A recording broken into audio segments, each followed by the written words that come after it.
On va donner à présent la parole à notre deuxième intervenant, donc Kilian Stengel. Donc petite présentation, Kilian Stengel est donc enseignant, professeur certifié. Alors Mathilde dit en hôtellerie, d'où le lien avec l'alimentation qu'il pourra vous présenter, docteur en sciences de l'information et de la communication, chargé de mission à l'IEHCA, dont le logo est inscrit derrière vous, si vous voulez connaître l'intitulé, donc Institut européen d'histoire et des cultures de l'alimentation, et chercheur associé à Simeos et à la jeune équipe Prime que David vous a présenté tout à l'heure. Donc, Kilian va vous présenter, comme inscrit sur le slide, une communication, le jeu communicationnel des cuisiniers, des registres de discours variés. Et donc, même chose, présentation et ensuite questions. Merci. Alors, pour ma part, je vais plutôt aller dans la continuité de ce que vient de dire Dominique et rentrer un petit peu plus sur le sujet niche en parlant de communication organisationnelle cette fois-ci, en rentrant directement dans la filière. Je vais observer surtout un secteur qui est l'hôtellerie-restauration de luxe pour rentrer au cœur finalement d'un terrain d'investigation et tenter de l'observer par deux biais, non seulement par la normalisation du discours, mais aussi par les représentations que peut offrir ce même discours. Le chef sera l'objet essentiel finalement de mon intervention en tant que chef de brigade, brigade professionnelle avec un S éventuellement, s'il est non seulement chef de brigade de cuisine, mais il peut être également chef de brigade de salle, voire s'il est chef d'entreprise, il sera naturellement à la charge de piloter l'ensemble du personnel de l'établissement. Il est souvent dans les médias vu comme un chef militarisé, ce secteur professionnel porte souvent l'acronyme d'un milieu un peu militarisé dans son organisation du travail, où finalement la gastronomie est vue in fine comme une forme d'arme communicationnelle, comme une forme de soft power de ce monde actif. Le chef a besoin de communiquer pour deux raisons, non seulement par besoin, pour informer le client, pour pouvoir communiquer avec lui, collaborer avec son personnel et profiter d'une médiatisation, mais aussi comme un outil pour transmettre son savoir-faire, sa propre vision et se faire, comme on commençait de l'évoquer Dominique, l'écho d'une forme de bien manger.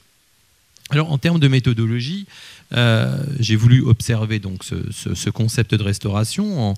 profitant d'une certaine relativité des différents discours qui sont fournis par les chefs, qu'il s'agisse de discours techniques, organisationnels, des discours d'émulation, des discours énonciatifs, démonstratifs, quelquefois de négociation, des discours enjolivants, des discours théâtralisants ou promotionnels. Et en cela, j'ai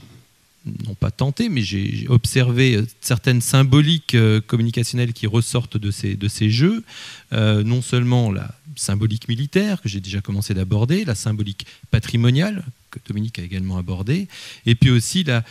subjective symbolique autour de la qualité alimentaire de ce qu'ils peuvent produire. En termes de méthodologie, j'ai non seulement conduit des entretiens avec des chefs au fil des années, entre autres à l'occasion des rencontres François Rabelais organisées ici à Tours, et puis j'ai pour ma part une expérience d'une douzaine d'années dans l'hôtellerie-restauration, et puis j'ai à mon actif aussi quelques ouvrages techniques sur le vocabulaire et le discours alimentaire dans ce milieu professionnel.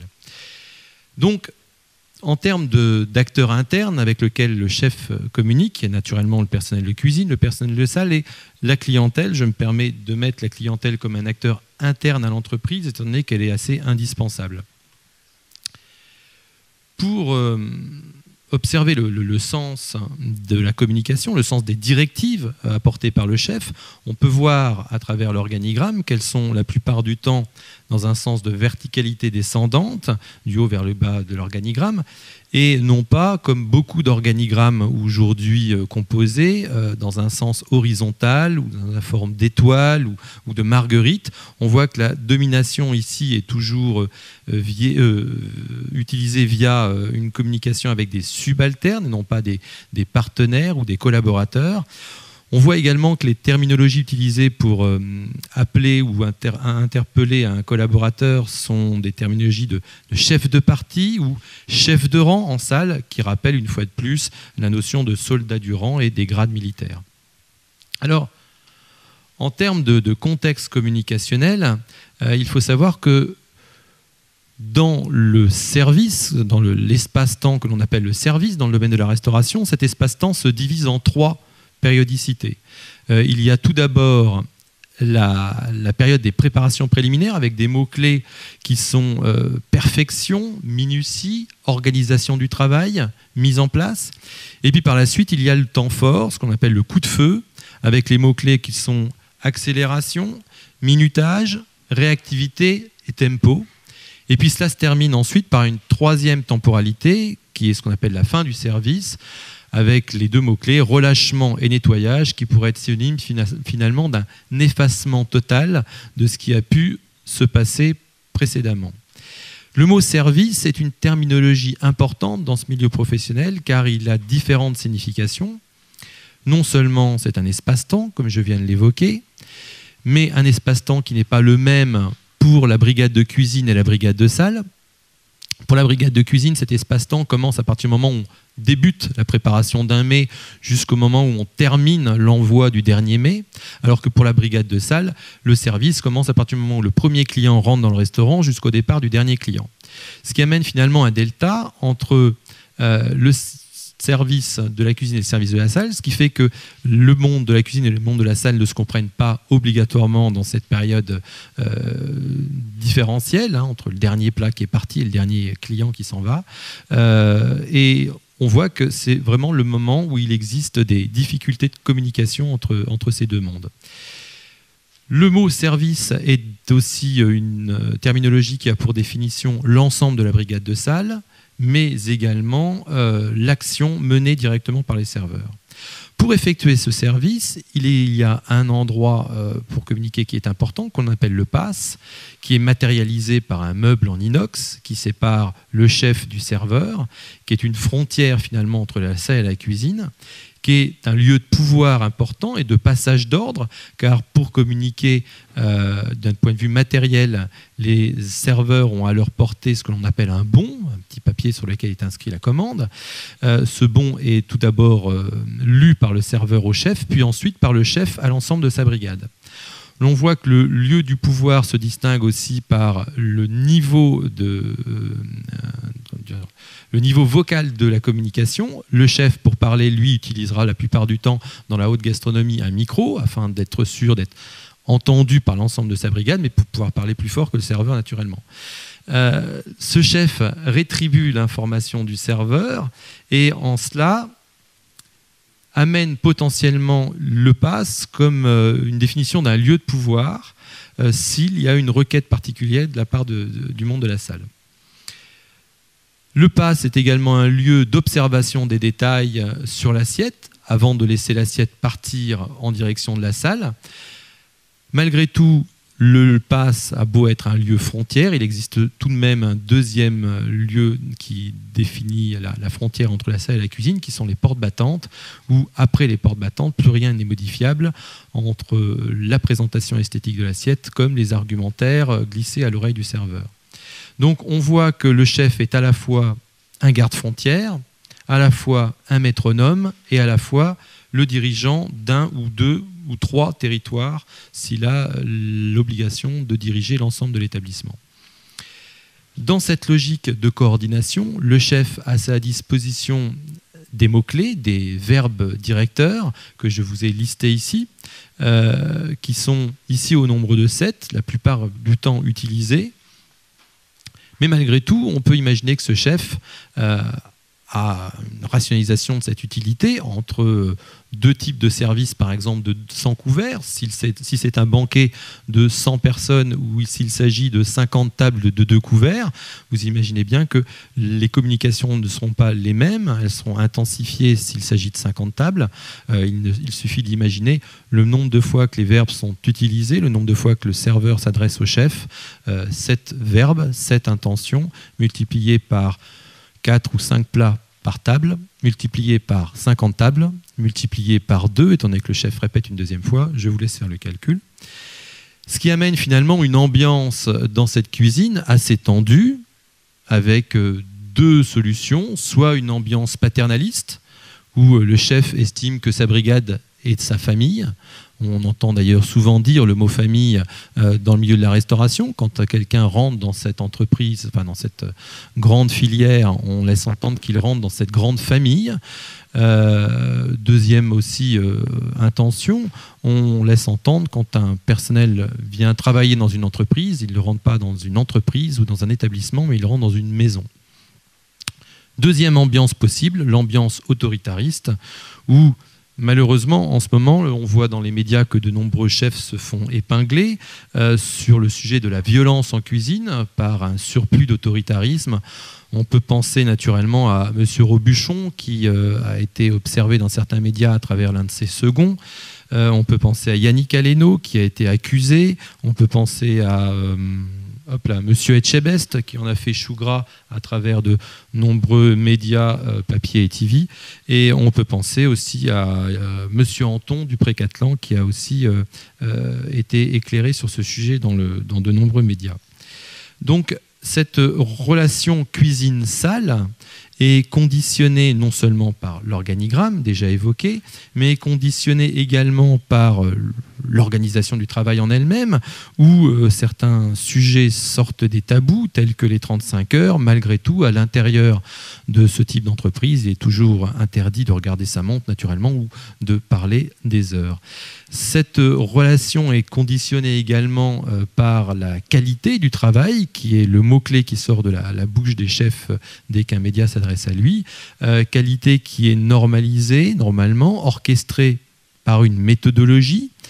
Quand il s'agit de l'hygiène, c'est orchestré par un document de travail et une méthodologie communicationnelle qui s'appelle l'HACCP, qui est une forme de procédure de traçabilité. Dès qu'il s'agit de production culinaire, c'est orchestré par un autre document de travail qui s'appelle la fiche technique. Et dès qu'il s'agit de créativité culinaire, c'est orchestré par des carnets de réflexion, surtout méthodologie de travail, surtout en provenance du monde de la pâtisserie. Et où, quelquefois, finalement, le monde de la salle est mis en réflexion sur ce sujet. Alors, je me suis permis d'illustrer cette relation salle-cuisine ici, de manière un petit peu laconique, à travers 3 filmographies. Chronologiquement, on voit Louis de Funès, dans les années 70, dans Le Grand Restaurant, qui, l'on voit à quelques difficultés pour faire valoir ses directives auprès d'un chef qui a une certaine aura. Je ne suis pas en train de dire ici que c'est une vision universelle du sujet, ce n'est qu'une représentation partielle. Alors que dans les années 80, Yves Montand, dans le film Garçon, nous démontre à plusieurs reprises dans ce film une démonstration, enfin une révolution, j'ai envie de dire, de la part du personnel de salle vis-à-vis du chef, où il ne se laisse plus faire. Et puis dans les années 2010, dans le téléfilm Chef, où Clovis Cornillac incarne un chef créatif, on voit qu'il est toujours au centre médiatique de ce sujet, mais malgré tout, en observant l'ensemble des épisodes de ce téléfilm, on voit que d'autres acteurs prennent beaucoup plus d'importance sur l'image du chef dans ce jeu relationnel, entre autres le maître d'hôtel, qui est présenté comme un relativiste, un philosophe, qui essaye d'apaiser l'image incarnée, quelquefois décharné du chef. Et puis à côté de cela, complètement à la droite de l'image, la jeune femme en charge des travaux administratifs et de gestion de l'établissement, qui elle rappelle au chef que la seule dimension qualitative de l'établissement réside finalement dans les comptes bien tenus. On voit le chef apporter de plus en plus sa présence en salle pour s'illustrer dans la communication avec ses clients, ce qui était jadis très très peu enclin jusque dans les années 70, sauf naturellement pour les illustres chefs de type Bocuse et autres. Mais on voit de plus en plus de chefs qui viennent rencontrer leurs clients pour non seulement, comme l'a évoqué Dominique, montrer le jeu lié aux terminologies art culinaire, qui se rapproche de artiste et de artisan à la fois, où il n'hésite pas à mélanger ces différentes symboliques, et qui amène naturellement une difficulté relationnelle de plus avec le personnel de salle qui finalement est jaloux que la couverture soit tirée sur eux, comme jadis on pouvait imaginer que le chef était jaloux que le personnel de salle soit les seuls à pouvoir profiter des compliments apportés par le client. On voit les chefs aujourd'hui qui en salle jouent d'une certaine théâtralisation. Ils sont de plus en plus nombreux à vouloir arborer le col bleu, blanc, rouge du meilleur ouvrier de France sur ses vestes blanches immaculées de conception, j'ai même envie de dire, pour jouer sur les mots de ces créatifs. Il n'hésite pas à arborer également des emblèmes d'associations ou de reconnaissance européenne en devenant partisan d'associations, de chefs, associations qui n'ont pas vraiment de reconnaissance par l'ensemble du public consommateur, mais qui malgré tout amènent une distinction sur ces vestes blanches et totalement neutres. On voit quelquefois certains chefs qui font ressortir un nœud de cravate aussi pour apporter une certaine distinction à travers leur veste de cuisinier. Et puis surtout, les chefs aujourd'hui profitent d'un discours de plus en plus maîtrisé vis-à-vis des clients qui restent quelquefois toujours très techniques. Et ces chefs sont obligés, en faisant le tour de leur restaurant, de faire une distinction entre les différents clients, car ils ne peuvent pas rencontrer l'ensemble des tables. Donc pour cela, par manque de temps, ils préfèrent privilégier quelques distinctions de clientèle, entre autres les VIP, que l'on inclut à travers les élites ou les personnes les plus aisées, en laissant malheureusement quelquefois de côté les familles. Ils préfèrent rencontrer les groupes plutôt que les individuels, sauf si ces individuels sont des clients mystères ou des inspecteurs du guide Michelin, naturellement. Ils préfèrent rencontrer également les habitués plutôt que les passants. Et là, je mets les deux terminologies habitués et passants entre guillemets, car ce sont des terminologies utilisées sur les bons de commande d'une manière quelquefois discriminatoire, car le chef va aussi avoir plus d'attention sur la production de l'assiette d'un client habitué que d'un client passant. Et dans un jeu naturellement de fidélisation. Et puis on voit ce chef à la rencontre des clients qui utilise des phrases pour se tourner vers cette clientèle, des phrases assez brèves telles que « c'était bon », assez laconiques telles que « vous avez aimé », des questions affirmatives, assez fermées, subjectives aussi, et qui amènent une totale absence, la plupart du temps, de questionnement du goût du client, sauf naturellement si c'est une clientèle habituée avec laquelle il voudra prendre plus de temps. Et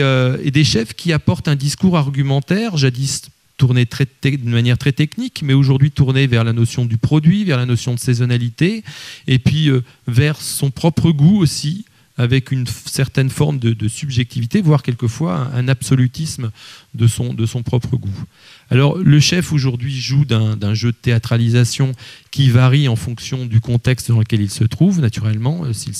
s'agit d'un restaurant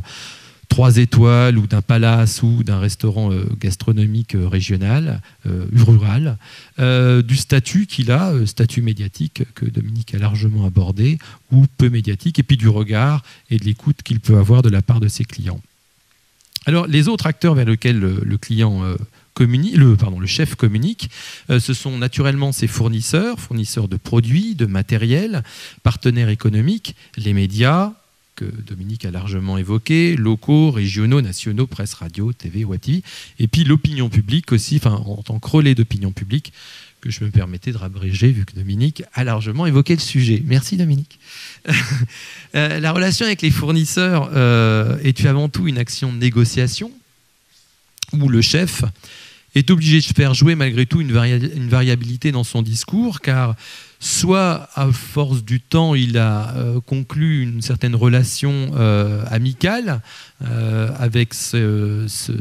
fournisseur, soit il est resté dans une relation totalement contractuelle. Et donc, en fonction des deux, il profitera soit d'une approche humaine, soit d'une approche de relation de prestation de service. C'est au cas par cas. On voit aujourd'hui des chefs qui ont des propositions, tellement ils sont renommés des propositions de produits par des producteurs, ou alors quelquefois certains producteurs qui sélectionnent eux-mêmes les chefs avec lesquels ils préfèrent collaborer.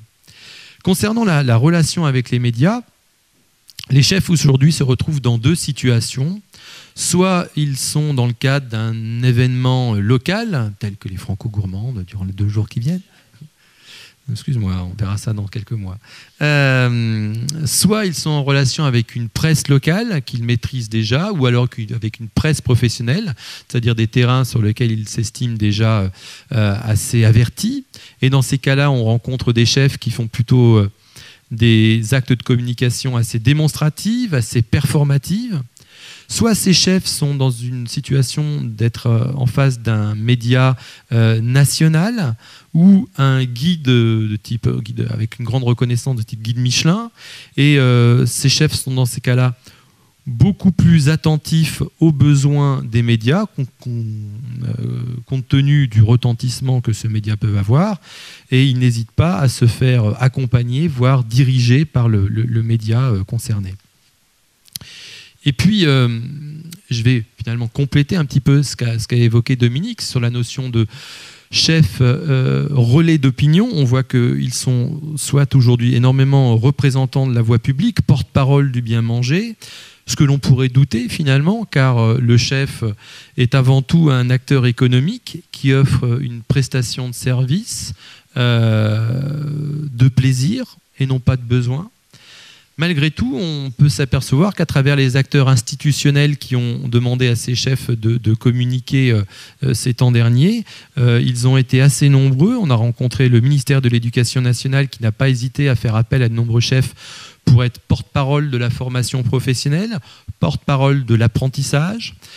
Le ministère de l'Emploi qui n'a pas hésité à faire appel à certains chefs pour parler d'insertion à l'emploi, de baisse du chômage ainsi que de lutte contre la violence. Le ministère de l'Agriculture et de l'Alimentation qui a proposé à certains chefs de parler de valorisation des produits, de lutte contre le gaspillage, ainsi que quelquefois de réglementation et de valorisation des territoires. Ainsi que de lutte contre le GM, ça c'était M. Ducasse qui a parlé de lutte contre le GM, ce qui permettrait de mener des enquêtes peut-être sur ce sujet. Ministère des Affaires étrangères qui n'a pas hésité à donner la parole à des chefs pour parler du Made in France, et puis le ministère de la Culture qui a donné la parole à deux grands chefs, Gagnère et Guy Savoie, pour parler du repas gastronomique des Français, entre autres, alors que tous les autres ministères évoqués précédemment ont essentiellement, sur ces 10 dernières années, donné la parole à Cyril Lignac, et puis par la suite à Etchebest, Thierry Marx et Alain Ducasse, naturellement, qui est incommensurable. Ces relais de connaissances créent finalement une forme d'idéalisation de la qualité à travers les différentes prises de discours qu'ils peuvent avoir, une idéalisation de la qualité qui évolue malgré tout au fil du temps et qui évolue même sur quelquefois un espace-temps assez bref. Imaginons ce chef cuisinier qui, alors qu'il était avec une feuille, un crayon et quelques produits devant lui, a imaginé une qualité en créant sa recette. Et le jour où il va créer cette recette, au moment clé où il y aura le service avec les aléas de l'organisation du travail, du personnel, de l'achalandage et du temps qui lui reste pour préparer cette recette, il va créer une autre forme de qualité, donc un autre discours qu'il diffusera aux serveurs, qu'ils devront à leur tour diffuser aux clients. Et puis le client, quant à lui, quand il est en train de lire sa carte, avec les terminologies utilisées à l'intérieur de cette carte des mets, de ce menu, il va se refléter lui-même une représentation idéologique de cette qualité, et au moment où il l'aura mangé, eh bien, consommé, il aura, en fonction des accords mets et vins, de l'ambiance qu'il peut y avoir dans la salle, ambiance musicale et durée du service, il aura créé une autre forme dans son esprit de qualité à travers aussi tout l'argumentaire que le serveur aura pu lui amener durant l'ensemble de ce service. On voit bien donc que quel que soit le discours qui peut être amené, quel que soit le contexte où le discours est amené, il reste une forme représentative assez personnelle et contextuelle, et en aucun cas universelle de cette dite qualité. Alors en conclusion, je dois apporter que le chef reste soit un producteur de matière discursive, brute, mais que l'on doit toujours appréhender personnellement, car cette matière discursive sert non seulement à créer des paradigmes, à apporter un rayonnement aux chefs ou aux établissements, à apporter une forme de motivation au personnel de l'établissement producteur, mais aussi à apporter une forme de légitimation, de légitimité, non seulement au chef, mais aussi à travers, pour répondre à la question de madame, à travers l'établissement, et cela d'une manière distinctive, car si un chef est dirigeant d'un établissement autonome au sein d'un milieu rural, il est certain que c'est plus l'établissement qui sera mis en valeur, et on observe que les chefs qui demandent une légitimité plus de leur individualité. Il s'agit de chefs concernés par de nombreuses fonctions. Ils ont l'obligation, quelquefois dans les contrats avec lesquels ils ont, des grands groupes pour lesquels ils travaillent, d'être multi-étiquettes, multi-cartes, contrairement à quelqu'un qui est chef de sa propre entreprise unique. Alors s'il y avait lieu d'apporter pas une thèse, mais tout du moins une réflexion sur ce que j'ai évoqué, peut-être serait-il intéressant de repenser le dispositif de la formation à la connaissance professionnelle pour mener un travail de réflexion sur le vocabulaire technique qui est dispensé, et puis aussi de s'intéresser sur la question comment intégrer la notion de déontologie dans les relations internes à ce monde professionnel. De telles réflexions permettraient peut-être de construire une lecture d'un métalangage professionnel, métalangage des chefs, pour les accompagner